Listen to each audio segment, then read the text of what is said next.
Sekitar 200 triliun yang dilepas ke perbankan ini punya jangka waktu 6 bulan dan menurut Purbaya, dana itu sengaja ditempatkan di 5 bank milik negara untuk diputarkan. Ini kita dengarkan dulu pernyataannya. Enggak, taruh aja di situ terus. Saya nggak perpanjang. Biarin seperti itu. Jadi ini kan nggak ada termnya sebetulnya. Yang kemarin dia bilang 6 bulan itu salah. Yang anak buah saya selalu nulis. Pada dasarnya seperti itu aja. Seperti saya naruh uang di bank, suka-suka saya sampai kapan. Muter di situ supaya muter di perekonomian. Biar banknya mikir. Tambah, nanti kita lihat kondisinya. Sekarang aja udah pusing, lu minta tambah. Nah ini jadi agak sedikit, agak lain ini. Mau digelontorin, taruh aja dari situ, pikirin sendiri. Nah kami Pak Kamru Samad, gimana nih? Bank-bank bilang sanggupnya hanya penyerapannya 7 triliun dari sekian banyak dana yang ada tuh. Ya ini menarik ini Mas David. Menurut saya ya ini mungkin satu ya Dr. Wijayanto mungkin juga bisa melihat ini satu terobosan yang dilakukan oleh Menteri Keuangan untuk membantu mendorong pertumbuhan ekonomi. Mekanismenya tentu pasti internal Kemenkyu sedang merumuskan. Saya yakin itu nggak mungkin ya. Tapi semua perlu waktu ya. Tapi kebijakan itu dijalankan dulu dan iya. Jadi Pak Purbaya ini saya kira Kopassus dalam versi sipil ya. jadi masuk dulu, istilahnya tuh rebut dulu, ya kan? Lakukan dulu, baru tancapkan bendera. Jadi gitu. Jadi ini belum ada kajian ya, cost benefitnya ke DPR ya Pak? Jadi Mas David ini menurut saya satu terobosan yang luar biasa, tapi saya yakin karena SDM di Kemenkyu itu juga cukup handal, Mas. Udah melewati banyak sekali masa-masa krisis ekonomi, krisis keuangan. Mereka memiliki satu pengalaman dan juga knowledge yang cukup kuat sehingga bisa menyusun satu kerangka kebijakan yang sustain untuk membackup kebijakan yang sudah diputuskan oleh Menteri Keuangan ini. Ya, tapi nah, ini saya melihat dari aspek lain, Mas David. Yang pertama, kalau topik pemerintah dalam hal ini Menteri Keuangan menerbitkan PMK, maka sepatutnya harus ada presentasi alokasi dana itu, ya kan? Misalnya untuk klaster UMKM. Kalau misalnya di BSI digelontorkan 10 triliun, berapa persen untuk UMKM, berapa persen untuk korporasi? Wah itu kan akan lebih terukur. Kemudian begitu juga di Bank Mandiri. Lalu untuk BTN misalnya, untuk rumah yang sifatnya komersial, pembiayaan perumahan komersial, pembiayaan untuk perumahan MBR, pembiayaan untuk perumahan apalagi. Jadi dibuatkan klaster itu menarik menurut saya dan itu benar-benar bisa dikawal dengan baik. Tidak bisa kalau Menteri Keuangan mengatakan, wah biarin aja bank yang mikir. Itu gaya komunikasi beliau. Tapi saya yakin beliau sudah menyusun. Kita udah 5-6 tahun bermitra dengan beliau selaku ketua LPS. Itu gaya komunikasi beliau. Tapi di balik itu saya yakin beliau sedang menyusun kerangka pedoman landasan kerja operasional daripada pelaksanaan 200 triliun ini. Karena harus ada KPI-nya. Harus ada Key Performance Indicator terhadap daya ungkit terhadap ekonomi setelah penggelontoran ini. Berapa? Kita evaluasi per 3 bulan? Kita evaluasi per semester? Atau kita evaluasi per tahun? Kan harus ada KPI-nya. Sebagai anggota DPR tentu punya kewajiban untuk mengawasi dan memastikan kebijakan pemerintah itu betul-betul terdelivery, dirasakan manfaatnya bagi perekonomian nasional. Tapi ini anggota DPR Komisi 11 khususnya apakah sudah artinya sudah melihat atau mendapatkan kajian cost and benefitnya begitu buat penggelontoran ini? Apakah sudah ada dari Kementerian Keuangan? Mas David, sampai hari ini kita belum mendapatkan tentang itu dan ini kan 2 kali 24 jam ya. Beliau pertama kali bicara 200 triliun itu adalah hari ketiga ketika rapat RKA dengan Komisi 11 DPR. Jadi rencana kerja anggaran Kementerian Keuangan, beliau mengeluarkan statement itu di hari ketiga beliau menjabat sebagai Menteri Keuangan. Sekarang kalau nggak salah hari ke-6, hari ke-7. Nah kita kasih kesempatan lah. Iya tapi ini akuntabilitasnya gimana? Tapi kita optimis. Kayak ini apa adalah ini? terobosan yang luar biasa dan kami makin yakin, Mas David. Iya, tapi bahwa accountability-nya loh Pak. goodwill dari Gimana nih pemerintah Pak, kalau masa semua langsung, ya udah silakan aja lakukan begitu. Sementara PMK-nya juga belum ada, Pak. Kita belum lihat bagaimana mau dikemanakan tadi yang Bapak bilang alokasinya juga Mas belum David, ini kan ketahuan. kita juga belum punya benchmark ya dari SAL langsung masuk perbankan. Iya kan ini. Jadi kita kan semua perlu waktu ya. Dulu kalau ini kan situasinya dalam keadaan normal, kecuali dalam keadaan krisis lain cerita kan. Ya, dalam keadaan krisis pun Pak Dr. Wijayanto bisa lihat kan ada quantitative easing ya. Jadi ada perpu yang dikeluarkan oleh Presiden di Maret 2020 waktu itu, sehingga Bank Sentral bisa membeli di primary market untuk bond yang diterbitkan oleh pemerintah gitu. Jadi mekanismenya. Tapi ini kan dalam keadaan normal. Dalam keadaan normal, Mas David, tidak ada yang perlu dikhawatirkan harusnya.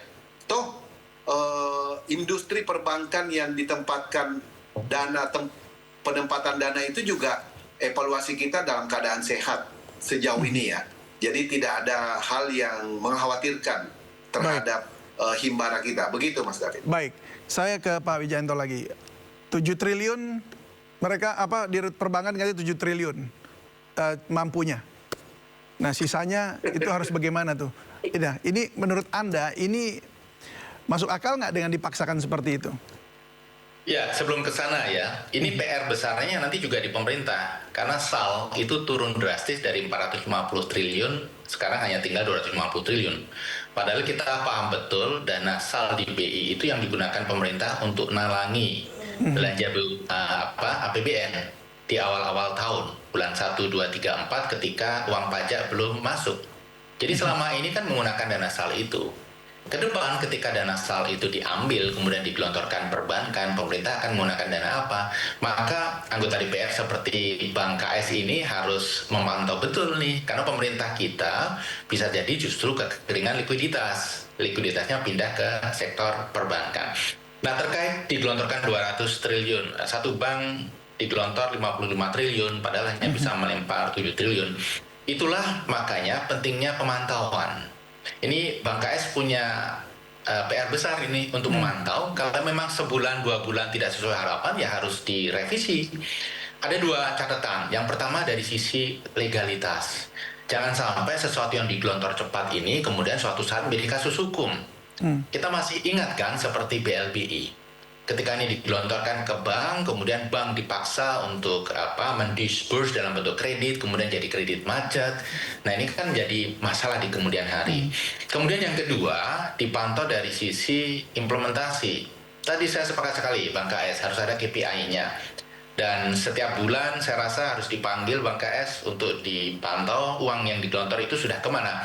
Karena ini bukan uang murah juga bagi pemerintah. Ini adalah dana yang dikumpulkan melalui penerbitan SBN dengan bunga 6-65%. Jadi bukan uang gratis, jadi memang harus hati-hati sekali. Saya rasa itu beberapa poin masukan saya, Mas David. Baik, tapi itu kan kemudian menjadi pertanyaan juga ini. Kalau duitnya ditaruh di bank begitu saja dan bank sendiri tidak bisa menyalurkan, akhirnya kalau dipaksakan takutnya nanti malah ada proyek-proyek bodong begitu yang ujung-ujungnya nanti ya berujung pada KPK. Nah ini bagaimana untuk pengawasan seperti ini Pak Kamru Samad supaya seperti yang tadi diusulkan oleh Pak Wijayanto agar tidak terjadi kebocoran? Ya Mas David, saya kira di setiap perbankan ada risk management ya, ada komite kredit dan ada sizing ya. Jadi ada klaster, kalau nilainya sekian diputuskan di tingkat kanwil misalnya regional, kalau nilainya di atas 25M misalnya, di atas 50M di persetujuan kantor pusat, kalau di atas 100M melibatkan seluruh jajaran direksi misalnya dalam komite. Dan jadi mereka udah punya SOP internal di perbankan dan punya risk management juga yang cukup ketat. Nah kadang-kadang karena ketatnya risk management ini Mas David, itulah kadang-kadang pengusahanya tadi yang Dr. Wijayanto sebut, akhirnya ya dia cari nasabah top up jadinya. Jadi tidak terjadi perluasan. Ya, yang kita harapkan dari 200 triliun ini adalah terjadi perluasan nasabah-nasabah baru, sektor-sektor unggulan baru, sumber-sumber ekonomi baru yang dijangkau atas penempatan dana 200 triliun ini. Jadi tidak hanya top up terhadap nasabah-nasabah lama, upgrade dari proposal yang sudah ada atau yang sudah ongoing misalnya. Nah, kita harapkan itulah yang perlunya ada KPI, sehingga mana nasabah baru targeting, mana yang top up. Nah, kalau itu yang dilakukan, maka dampak ekonominya, Mas David, saya yakin cukup optimal. Baik, Nah, tapi apalagi Komisi 11 juga kantor-kantor, seperti yang diusulkan tadi mau ya untuk mengawasi sehingga akhirnya nanti kalau memang ini dalam 2 bulan tidak berjalan dengan baik, ya udah kemudian harus ditutup lagi program ini. Iya, Mas David, perbankan itu adalah salah satu industri yang super rigid, full regulate. Dalam 1 bulan saja, itu kalau tidak salah ada 8 jenis laporan yang harus mereka serahkan ke otoritas jasa keuangan. Jadi benar-benar sebuah industri yang tidaklah mudah untuk dinavigasi. Baik. Dan kita optimis, apalagi baru saja ya, Dr. Wijayanto, pergantian direksi ya, baru dalam 6 bulan ini. Nah, ini tantangan baru buat direksi untuk segera menyusun timeline bisnisnya nih, merevisi target pelemparan kredit ya, khususnya di semester kedua atau di kuartal ketiga, kuartal keempat ini. Baik. Karena ini menarik sekali dan sekaligus mempersiapkan untuk tahun 2026.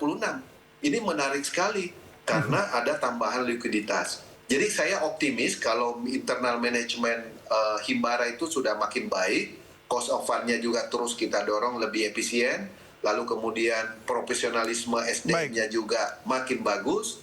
Nah, memang ada hal-hal yang tadi selalu menjadi penghambat, Mas David. Apa itu? Kadang-kadang khawatir jangan sampai dipanggil oleh APH gitu. Nah, jadi akhirnya terjadi pelambatan penyaluran Pak atau Kamru Samad, eksekusi kredit. ya memang kita maunya ada pertumbuhan ekonomi, kita mau ngegas cepat begitu ya, tapi aturan kan juga harus ada jelas dan ada jaminan gitu buat kita semuanya, dan siapa yang mengawasi juga itu kan harus ada yang jelas seperti yang tadi diusulkan Pak Wijayanto. Jadi kita berharap ini memang mendapat dana segar ini bisa jadi mendorong pertumbuhan ekonomi kita tentunya, dan kita optimis ini bisa dilakukan, hanya perlu jaminan itu tadi supaya nggak ujung-ujungnya nanti dari KPK lagi urusannya, Kejaksaan Agung lagi urusannya. Baik, terima kasih nih banyak Pak Kamru Samad sudah berbagi bersama kami, Pak Wijayanto Samirin juga sudah memberi insight kepada kami yang terbaik untuk Indonesia. Salam sehat selalu.